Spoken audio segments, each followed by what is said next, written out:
howdy do y'all, welcome back to my channel. My name is Sarah Vita. If you don't already know, if you do know, then groovy. Thanks for coming back, I appreciate you. So, today we are going to be talking about the Sleeping Beauty of Italy, which would be Rosalia Lombardo.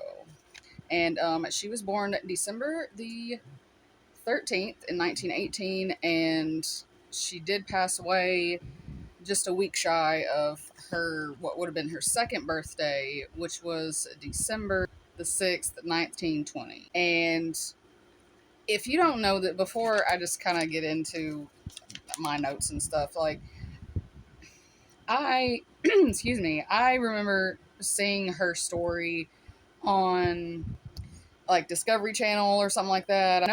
I remember that she came up in a little, like, it was a bunch of different stories, and it was kind of about, different burials and stuff. And my mom had mentioned this to me when I was little too, about her. She's the most well-preserved mummy in the world. She still looks like she's sleeping, from what people have said. I've obviously have not seen her, and probably never will, because can't afford to go to Italy, so, but she, like I said, she is like she just looks pretty much exactly the way she did when she passed away. She did pass away of pneumonia, which was brought on by the Spanish flu. And of course, her father, Mario Lombardo, wanted her to, couldn't, stand not being able to see his 1-year-old daughter's face every day. So he went to Alfredo Salafia, if I'm saying that correctly, I hope so. And because he was the best embalmer that there was, which of course he's also passed away by now too. So, I mean, but I do have some other people that he embalmed, which would be Francesco Crispi, Michelangelo Celestia. I can't read my handwriting sometimes, guys. I write in cursive like an old person. Does anyone else still write in cursive? I don't know. Sorry. I got distracted. The Archbishop of Palermo and the Senator. Gonna butcher that name, so I'll just put it here. But Giacomo Armo, maybe? I don't know. But yeah, sorry about that. Of course, they're all, obviously, they were embalmed, so of course. Wow, Sarah, wow. So there is that. And also, Alfredo, Mr. Slafia, he did such a good job, and everybody wanted his embalming secret, which he had studied everything from the ancient Egyptians and how they mummified people to places, Europe, America, like our burial practices and stuff as well, and what we do to embalm bodies, or did to embalm bodies, stuff like that. Now, when they did an x-ray of her body, which I did not write down what year that was, but they did an x-ray of her body, and all of her organs are remarkably intact. Yeah, they didn't take any of her, he didn't remove any of her organs or anything, like in a traditional mummification, if you will. Oh yeah, the reason I didn't mention her mother, because there's not really any pictures of her family or anything. Obviously, she has no predecessors or anything like that. She has no surviving, like, of her bloodline or anything. So she has no family left or anything. But her mother was named Maria, so there is that. So Maria and Mario Lombardo. But yeah, I can't find no information about anybody. It's just pretty much about Miss Rosalia. So there is a little bit of spookiness to this, besides if just corpses freak you out or what have you. There is something that is a little more spookier to this. People have seen her eyes open and close. Actually, it's an optical illusion from the lights, or the sunlight that comes in, that makes it look like her eyes are open. And also, he did not sew her eyes completely shut anyway, so if you get the right angle and whatever, you can see her beautiful blue eyes. So yeah, nothing crazy there. It's just an optical illusion. So her body was also one of the last to be admitted into the Capuchin catacombs of Palermo in Italy. So she's one of the last ones, and she, was in a glass coffin, so people could see her and, see how pretty she was. And, they do now I've seen a couple things where people who have recently went and actually got to go see her and stuff, and her whole body is now covered up. You can just see her face. So there is that.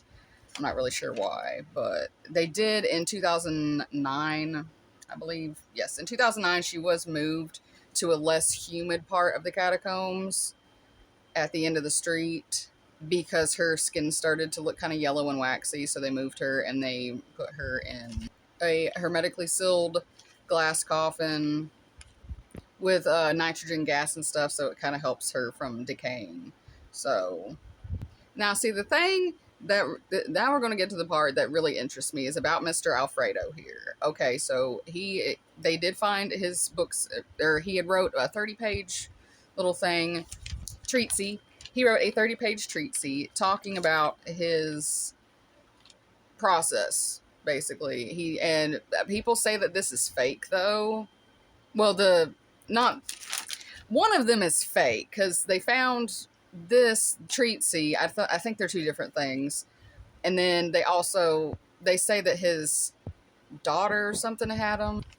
But in case, which I cannot read in Italian, so I will just say it in English, the treatise is called The New Special Method for the Preservation of the Entire Human Cadaver in the State of Permanent Freshness. This was the 30-page thing.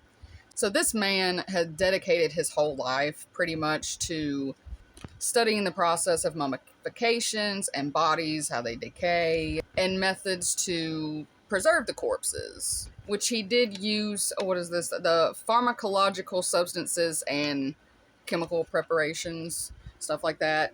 Now, what's even more interesting about him, which he died in 1933, by the way, but the thing that's interesting about him is, my mom has brought this up, and I'm not sure if it was talked about in this little thing that I had watched or what, but I do recall that she thinks he was murdered because they didn't want him to preserve bodies as well as he did. And I don't know, like I said, they say, I don't know if that's true or not. Like, I can't really find any information on him, like, either. I mean, I just, was trying to do more research and stuff like that. But so, I mean, it's an interesting case because it's kind of like here's something very beautiful, a child, baby, pretty much, who's, preserved, very beautiful. And then, like, why would that said that he had a heart attack is what happened. But I don't know. I don't know. Because if you think about other stuff that has happened, like with certain things, I don't know if I can even talk about that. I don't know. If y'all want me to do conspiracy theories one day, I would absolutely love to do that because there's a lot of shit that's in the same situation as this where it kind of makes you think, what were they just off or what? Like, I don't know. May not be the case in this, but I couldn't really find anything. So, I don't know. What do you think? Do you think that he was murdered? Do you think that Mr. Alfredo was murdered? I don't know. Yeah, so that is the story of Rosalia Lombardo. I hope that y'all enjoyed that, and I hope that y'all are enjoying your spooky season and your happy Halloween, because as I'm recording this, it is August the 6th, so it is still hot up in here, so. But you won't see it till October, sometime in October, so. Or maybe it might be the first one that goes out, I don't know. But yeah, thank y'all so much for watching, and y'all have a good one, and as always, don't forget to keep it rockin'.